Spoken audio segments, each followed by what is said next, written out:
There is a difference between welcome and comfortable.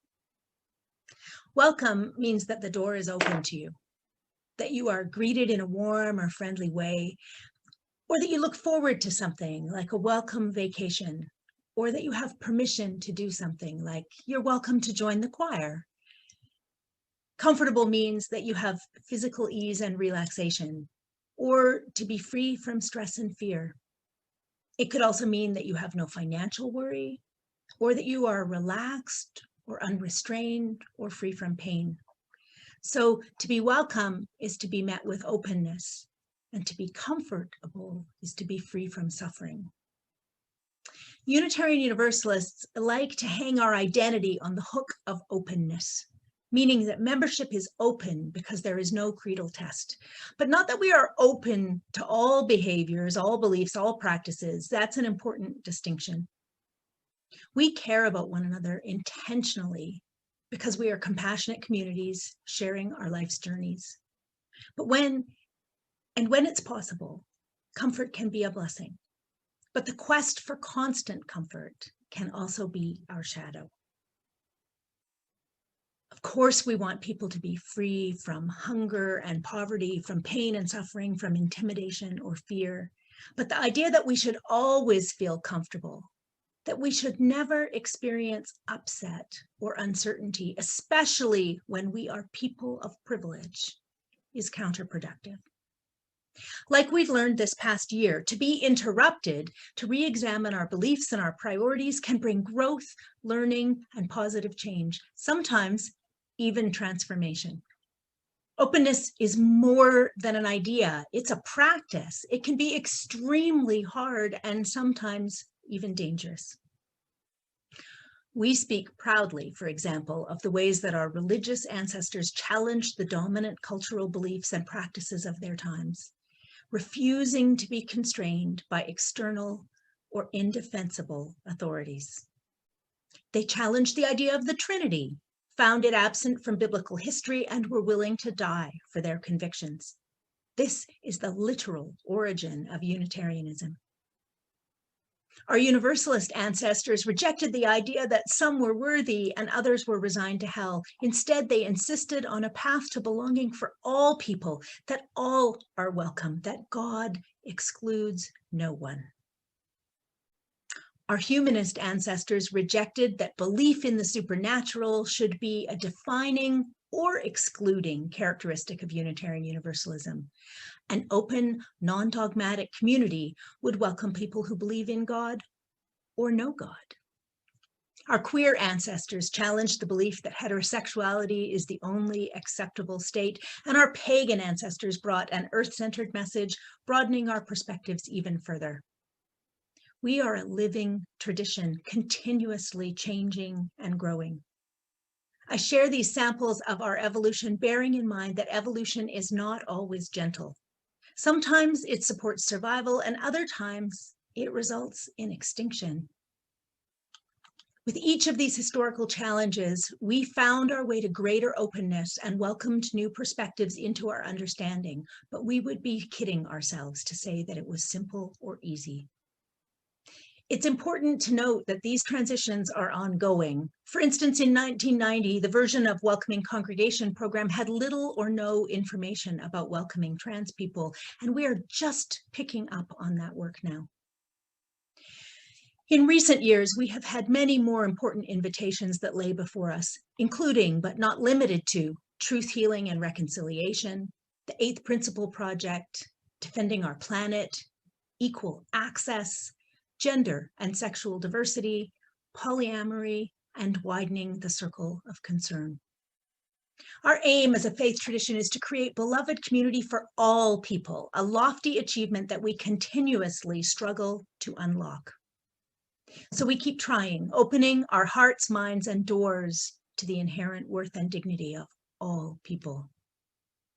With this purpose, the task of building beloved community is not one of finding our people. It's one of recognizing that all people are our people and learning to navigate these complicated waters. Openness and inclusion do not mean acceptance of all beliefs and behaviors, but they do mean acceptance of each person's inherent worth and dignity.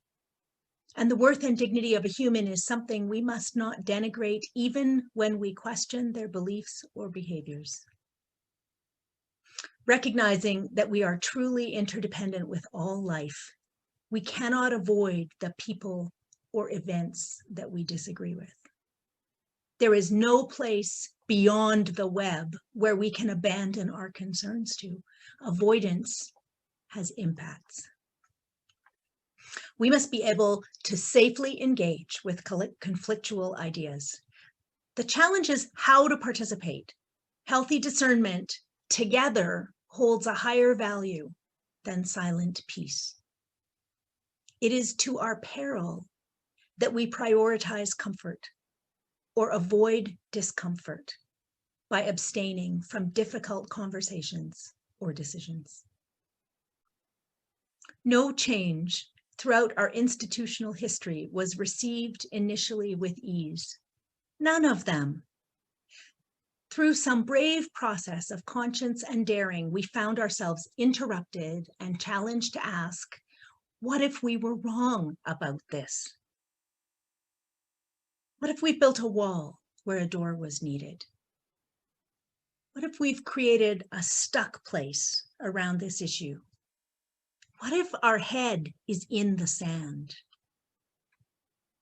We worry that it can be exhausting to encounter interruption where people point out our flaws and identify our barriers. And we get tired and we feel like our resources are stretched thin and we just need a little break. We just need a little comfort. And it's always important to care for one another. But how we care matters. If we're protecting each other from facing these challenges in life or working together to avoid responsibility, then our efforts are misguided. Comfort doesn't come from resistance. Resistance eats at us. Comfort comes from integrity, from knowing that we are consistent with our values. And when our values are challenged, comfort comes from doing the work, the courageous work of opening ourselves. What if we were wrong about this? Integrity is where we live fully in alignment with our highest understanding and is a continuously evolving process. Integrity in our religious communities can be complex because while we share principles, we each bring different ideas about how to interpret or live them in the world. In a welcoming space, we must make room for a range of perspectives where multiple cultures can coexist. The better we get at being open, the more we need to learn new ways to share. In shadow comfort, if we are afraid of difference or diversity, we keep those ideas to ourselves to avoid having our fears exposed.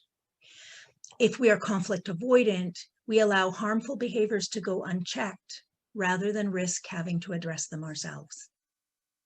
When comfort is a higher priority than openness or caring, we get attached to our communities looking or feeling or acting in a certain way, or we cling to specific beliefs or practices as preferable.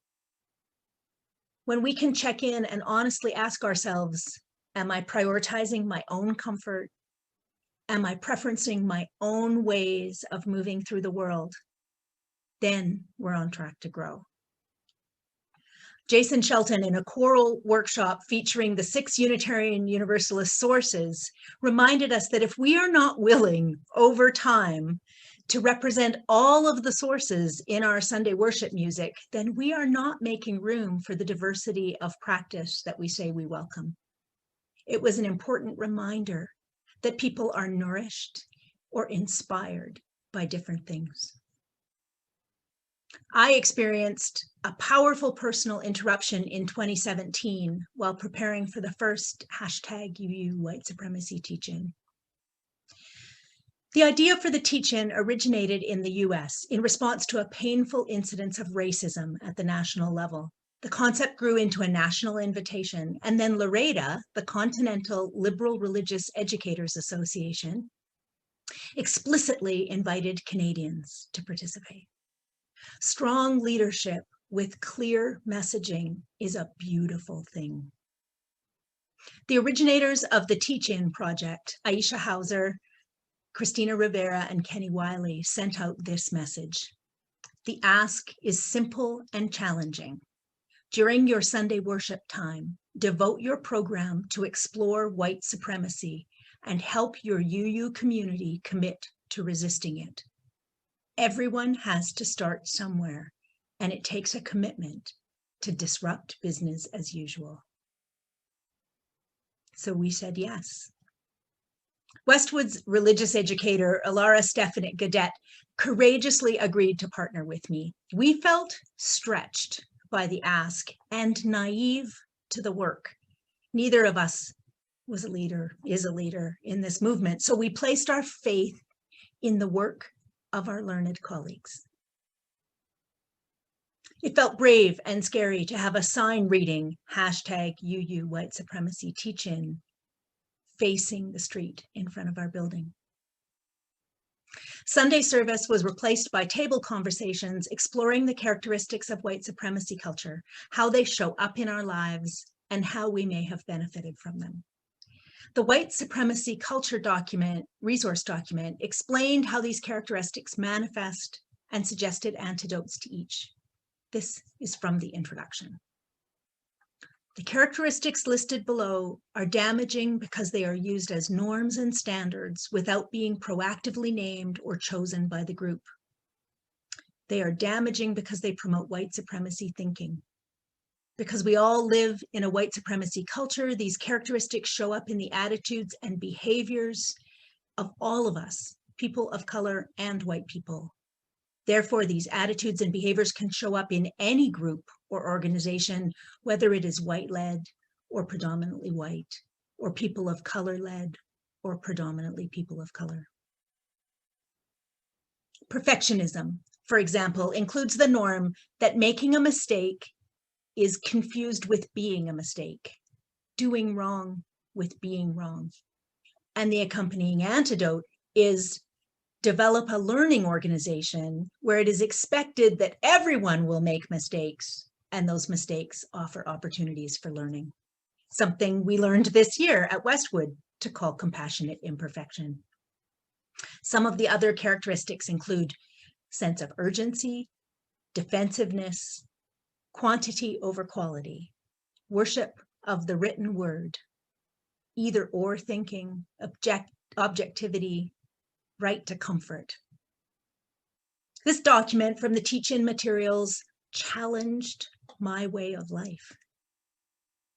It was a description of the ways I had been raised, trained, educated, and ultimately had internalized as normal, beneficial even, naming them and identifying their accompanying harms disrupted my cultural outlook. I still live in and participate in white supremacy culture every day. The characteristics are still more familiar than the antidotes. And I'm learning to be aware of potential harms, learning to interrupt my own behaviors. This is not simple work. There is a tendency to feel shame when you discover that you are a part of something harmful. But the powerful part of this lesson is not getting stuck in the shame. It's choosing to trust the discomfort in pursuit of something better, a more just culture. Openness in our hearts and minds and lives and congregations requires a willingness to be interrupted.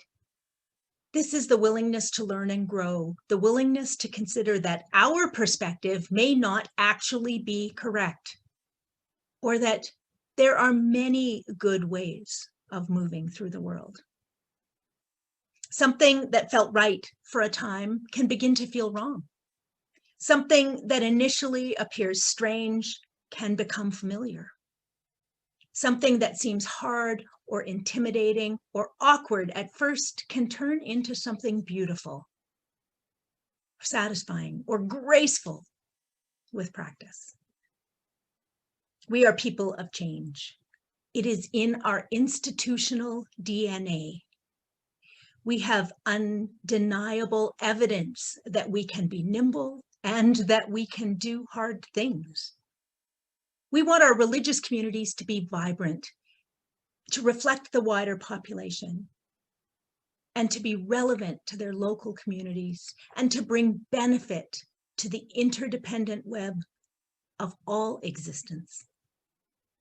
We must continuously be willing to ask ourselves the door-opening question: what if we were wrong? Your invitation for this part is twofold. First, follow the link to the Characteristics of White Supremacy document from the UU Teach-In website. Spend some time with it and see what speaks to you, even if you've read it before. Second, consider which characteristics might be impacting the life and vitality of your congregation, community, workplace, or school. Have a conversation with someone about it. Imagine simple ways you might be able to introduce an antidote into the system. This invitation will be on a slide for the next minute, and the link to the White Supremacy document is in the video description below. See you in part 3. Do the thing.